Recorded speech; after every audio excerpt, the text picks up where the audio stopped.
మధ్య ఎక్కడ చూసినా కూడా టామ్ పింకీ అనేది చాలా ఎక్కువగా జనాల్లోకి వెళ్తుంది.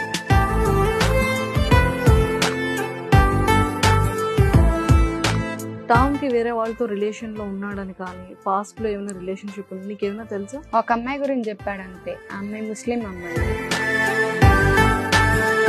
మరి నువ్వేదో లవ్ లోకి వెళ్ళావు, తను ఆల్రెడీ వేరే అమ్మాయితో రిలేషన్ లో మొత్తం అన్ని బ్రేకప్ అయిపోయింది వాళ్ళకి. ఇంకా అమ్మాయి వెళ్ళిపోయింది, రిటర్న్ రాదు.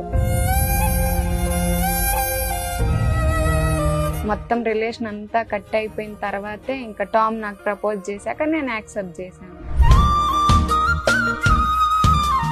ఇప్పుడు ఎవరితో ఉంటున్నాడు? ఇప్పుడు వేరే అమ్మాయి ఉంది, అక్షయ అంట అమ్మాయి నేమ్.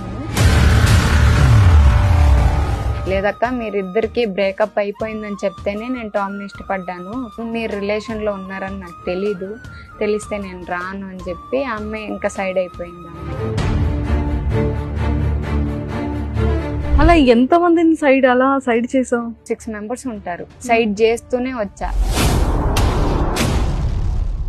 ఏ అమ్మాయినా మగాడికి పడాలి, పడుద్ది. నేను ఆల్రెడీ పడిపోయాను. ఇప్పుడు నెల్లూరులో కేసు ఇచ్చిన తర్వాత ఎంతవరకు వచ్చింది? కేసు ఇస్తే 6 months వరకు మాకు టైం ఇచ్చారు. అక్కడ కమిట్మెంట్ ఏం ఇచ్చేసి వచ్చాడు, తను పెళ్లి చేసుకుంటానని చెప్పే కమిట్మెంట్ తో